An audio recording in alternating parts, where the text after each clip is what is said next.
Jane Eyre by Charlotte Bronte, Chapter 29. The recollection of about 3 days and nights succeeding this is very dim in my mind. I can recall some sensations felt in that interval, but few thoughts framed and no actions performed. I knew I was in a small room and in a narrow bed. To that bed I seemed to have grown. I lay on it motionless as a stone, and to have torn me from it would have been almost to kill me. I took no note of the lapse of time, of the change from morning to noon, from noon to evening. I observed when anyone entered or left the apartment. I could even tell who they were. I could understand what was said when the speaker stood near to me, but I could not answer. To open my lips or move my limbs was equally impossible. Hannah, the servant, was my most frequent visitor. Her coming disturbed me. I had a feeling that she wished me away, that she did not understand me or my circumstances, that she was prejudiced against me. Diana and Mary appeared in the chamber once or twice a day. They would whisper sentences of this sort at my bedside. "It is very well we took her in." "Yes, she would certainly have been found dead at the door in the morning had she been left out all night. I wonder what she has gone through." "Strange hardships, I imagine. Poor, emaciated, pallid wanderer." "She is not an uneducated person, I should think, by her manner of speaking. Her accent was quite pure, and the clothes she took off, though splashed and wet, were little worn and fine." "She has a peculiar face. Fleshless and haggard as it is, I rather like it, and when in good health and animated, I can fancy her physiognomy would be agreeable." Never once in their dialogues did I hear a syllable of regret at the hospitality they had extended to me, or of suspicion of, or aversion to, myself. I was comforted. Mr. St. John came but once. He looked at me and said my state of lethargy was the result of reaction from excessive and protracted fatigue. He pronounced it needless to send for a doctor. Nature, he was sure, would manage best, left to herself. He said every nerve had been overstrained in some way, and the whole system asleep torpid a while. There was no disease. He imagined my recovery would be rapid enough when once commenced. These opinions he delivered in a few words, in a quiet, low voice, and added, after a pause, in the tone of a man little accustomed to expansive comment, "Rather an unusual physiognomy, certainly not indicative of vulgarity or degradation." "Far otherwise," responded Diana. "To speak truth, St. John, my heart rather warms to the poor little soul. I wish we may be able to benefit her permanently." "That is hardly likely," was the reply. "You will find she is some young lady who has had a misunderstanding with her friends, and has probably injudiciously left them. We may, perhaps, succeed in restoring her to them if she is not obstinate, but I trace lines of force in her face which make me sceptical of her tractability." He stood considering me some minutes, then added, "She looks sensible, but not at all handsome." "She is so ill, St. John." "Ill or well, she would always be plain. The grace and harmony of beauty are quite wanting in those features." On the third day I was better. On the fourth I could speak, move, rise in bed, and turn. Hannah had brought me some gruel and dry toast, about, as I supposed, the dinner hour. I had eaten with relish. The food was good, void of the feverish flavour which had hitherto poisoned what I had swallowed. When she left me, I felt comparatively strong and revived. Ere long, satiety of repose and desire for action stirred me. I wished to rise, but what could I put on? Only my damp and bemired apparel, in which I had slept on the ground and fallen in the marsh. I felt ashamed to appear before my benefactors so clad. I was spared the humiliation. On a chair by the bedside were all my own things, clean and dry. My black silk frock hung against the wall. The traces of the bog were removed from it, the creases left by the wet smoothed out. It was quite decent. My very shoes and stockings were purified and rendered presentable. There were the means of washing in the room, and a comb and brush to smooth my hair. After a weary process, and resting every 5 minutes, I succeeded in dressing myself. My clothes hung loose on me, for I was much wasted, but I covered deficiencies with a shawl, and once more, clean and respectable looking, no speck of the dirt, no trace of the disorder I so hated, and which seemed so to degrade me, left. I crept down a stone staircase with the aid of the banisters, to a narrow, low passage, and found my way presently to the kitchen. It was full of the fragrance of new bread and the warmth of a generous fire. Hannah was baking. Prejudices, it is well known, are most difficult to eradicate from the heart whose soil has never been loosened or fertilized by education. They grow there, firm as weeds among stones. Hannah had been cold and stiff indeed at the first. Latterly she had begun to relent a little, and when she saw me come in tidy and well dressed, she even smiled. "What, you have got up," she said. "You are better then. You may sit you down in my chair on the hearthstone, if you will." She pointed to the rocking-chair. I took it. She bustled about, examining me every now and then with the corner of her eye. Turning to me, as she took some loaves from the oven, she asked bluntly, "Did you ever go a-begging afore you came here?" I was indignant for a moment, but remembering that anger was out of the question, and that I had indeed appeared as a beggar to her, I answered quietly, but still not without a certain marked firmness. "You are mistaken in supposing me a beggar. I am no beggar, any more than yourself or your young ladies." After a pause, she said, "I do not understand that. You've like no house, nor no brass, I guess?" "The want of house or brass, by which I suppose you mean money, does not make a beggar in your sense of the word." "Are you book-learned?" she inquired presently. "Yes, very." "But you've never been to a boarding school?" "I was at a boarding school 8 years." She opened her eyes wide. "Whatever cannot you keep yourself for, then?" "I have kept myself, and, I trust, shall keep myself again." "What are you going to do with these gooseberries?" I inquired, as she brought out a basket of the fruit. "Make 'em into pies." "Give them to me, and I'll pick them." "Nay, I do not want you to do naught." "But I must do something. Let me have them." She consented, and she even brought me a clean towel to spread over my dress, lest, as she said, I should mucky it. "You've not been used to servant's work, I see by your hands," she remarked. "Happen you've been a dressmaker?"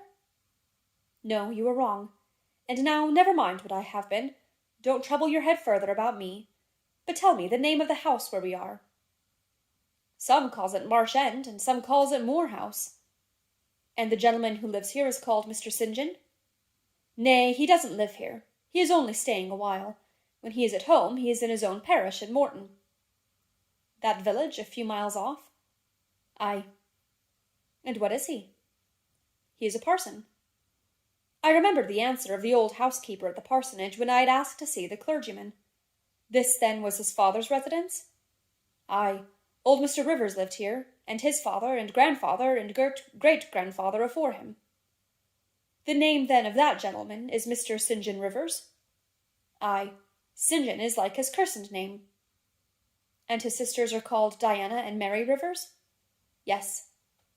Their father is dead? Dead 3 weeks sin of a stroke. They have no mother? The mistress has been dead this many a year. Have you lived with the family long?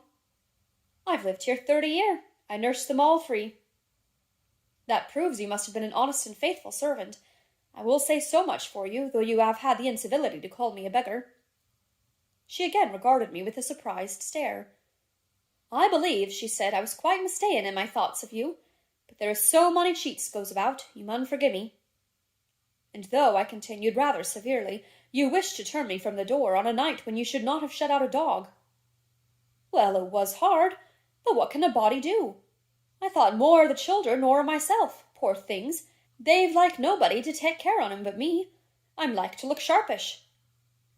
I maintained a grave silence for some minutes. You might think too hardly of me, she again remarked. But I do think hardly of you, I said, and I'll tell you why. Not so much because you refused to give me shelter, or regarded me as an impostor, as because you just now made it a species of reproach that I had no brass and no house. Some of the best people that ever lived have been as destitute as I am, and if you are a Christian, you ought not to consider poverty a crime.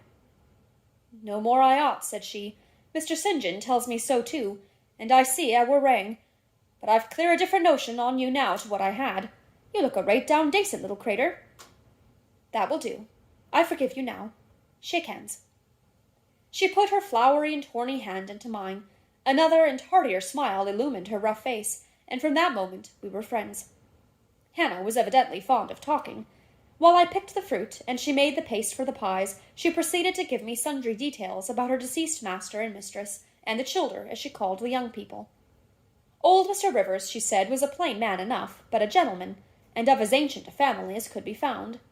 Marsh End had belonged to the Rivers ever since it was a house, and it was, she affirmed, about 200 year old, for all it looked but a small humble place, not to compare with Mr. Oliver's grand hall down in Morton Vale. But she could remember Bill Oliver's father, a journeyman needlemaker, and the Rivers were gentry in the old days of the Henrys, as anybody might see by looking into the registers in Morton Church vestry. Still, she allowed, the old master was like other folk, not much out of the common way, stark mad o' shooting and farming and sich like. The mistress was different. She was a great reader and studied a deal, and the barons had taken after her. There was nothing like them in these parts, nor ever had been. They had liked learning, all three, almost from the time they could speak, and they had always been of a mak of their own.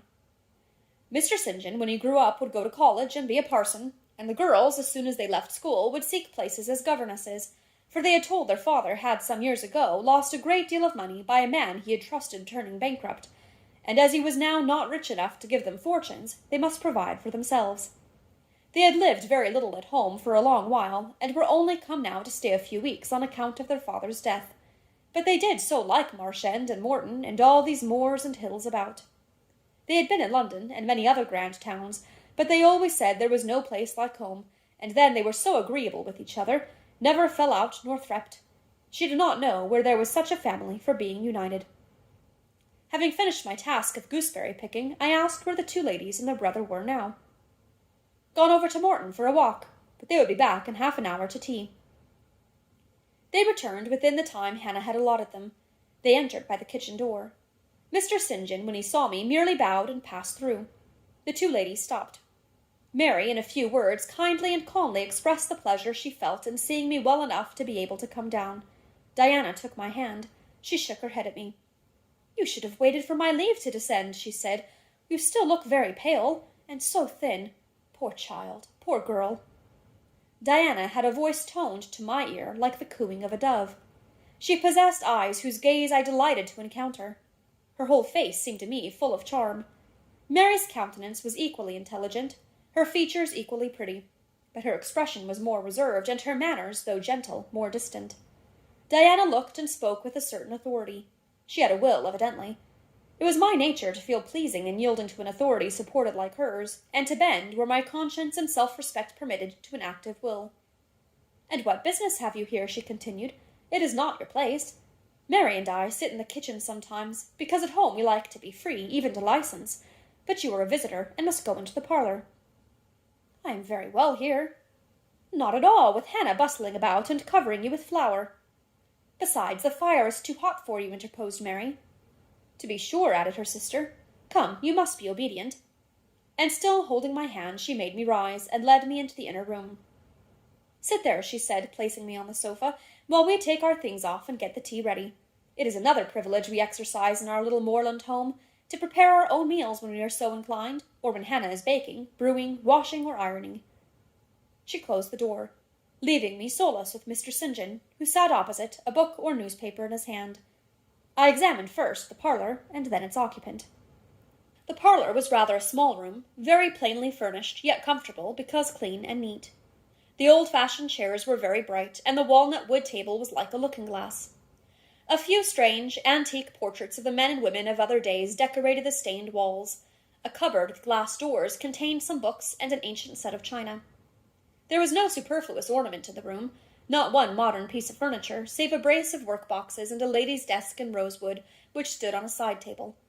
Everything, including the carpet and curtains, looked at once well-worn and well-saved.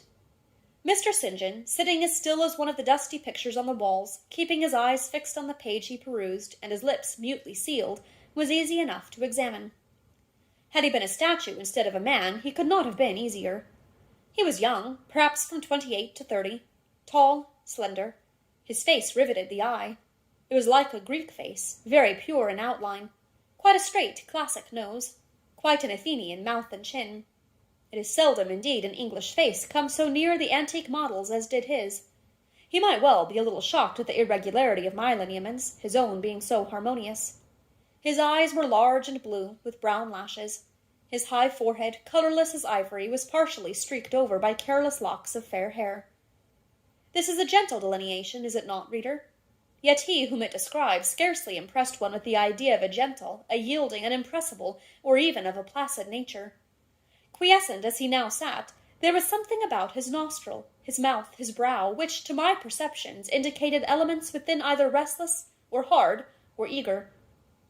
He did not speak to me one word, nor even direct to me one glance till the sisters returned. Diana, as she passed in and out in the course of preparing tea, brought me a little cake, baked on the top of the oven. "Eat that now," she said. "You must be hungry. Hannah says you have had nothing but some gruel since breakfast." I did not refuse it, for my appetite was awakened and keen. Mr. Rivers now closed his book, approached the table, and, as he took a seat, fixed his blue, pictorial-looking eyes full on me. There was an unceremonious directness, a searching, decided steadfastness in his gaze now, which told that intention, and not diffidence, had hitherto kept it averted from the stranger. "You are very hungry," he said. "I am, sir." "It is my way, it always was my way by instinct, ever to meet the brief with brevity, the direct with plainness. It is well for you that a low fever has forced you to abstain for the last 3 days. There would have been danger in yielding to the cravings of your appetite at first. Now you may eat, though still not immoderately." "I trust I shall not eat long at your expense, sir," was my very clumsily contrived, unpolished answer. "No," he said coolly. "When you have indicated to us the residence of your friends, we can write to them, and you may be restored to home." That, I must plainly tell you, was out of my power to do, being absolutely without home and friends. The 3 looked at me, but not distrustfully.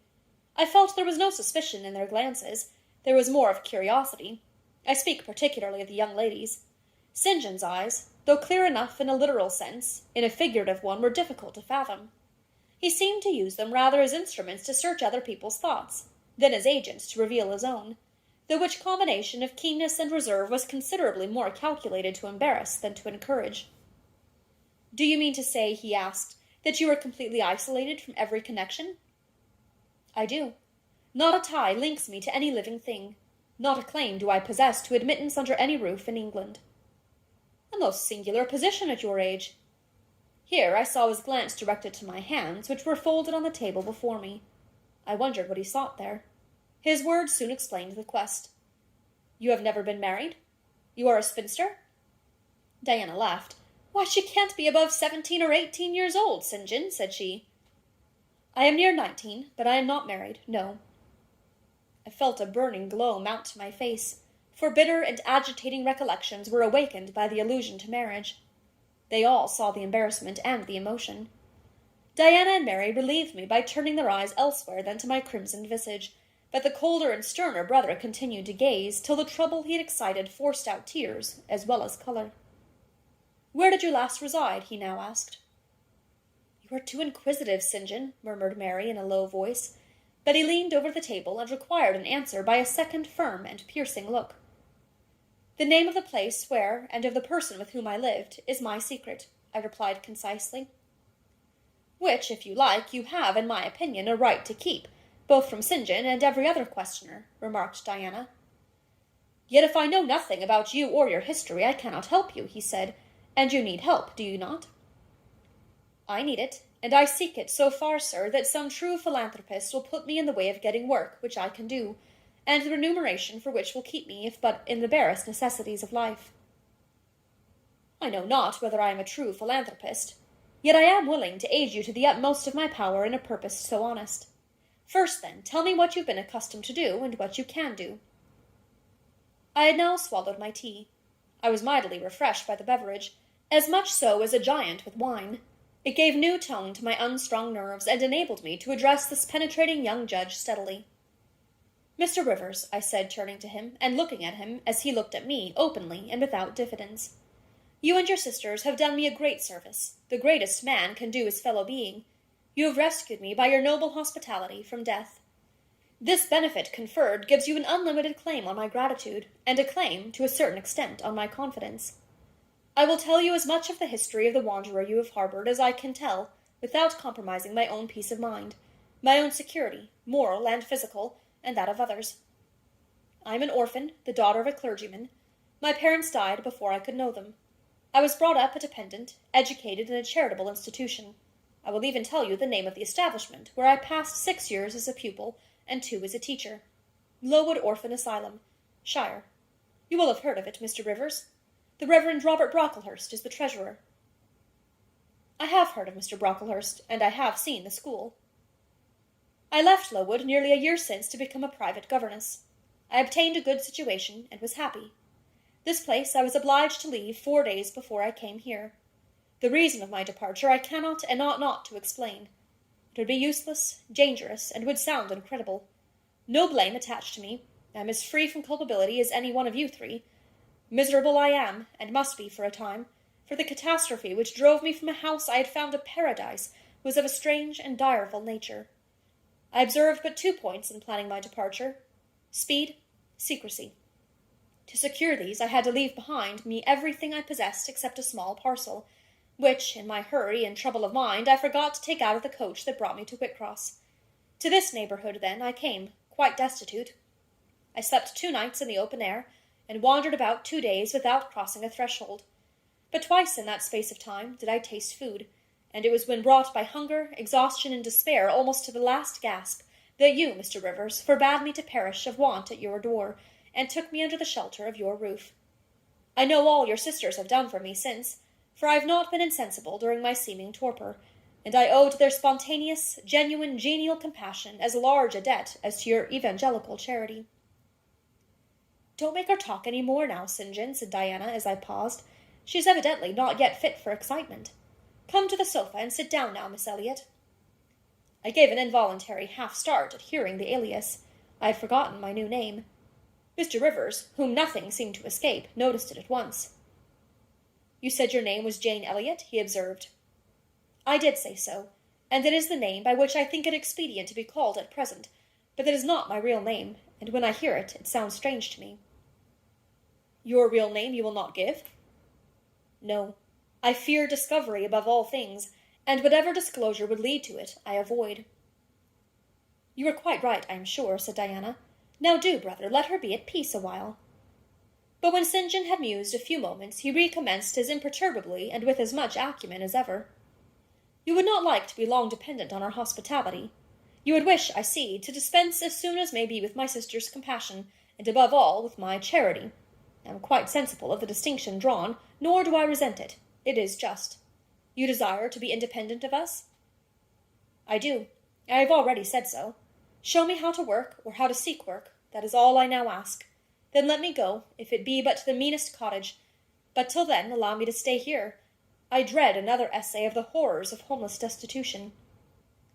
"Indeed, you shall stay here," said Diana, putting her white hand on my head. "You shall," repeated Mary, in the tone of undemonstrative sincerity which seemed natural to her. "My sisters, you see, have a pleasure in keeping you," said Mr. St. John, "as they would have a pleasure in keeping and cherishing a half-frozen bird some wintry wind might have driven through their casement. I feel more inclination to put you in the way of keeping yourself, and shall endeavour to do so. But observe, my sphere is narrow.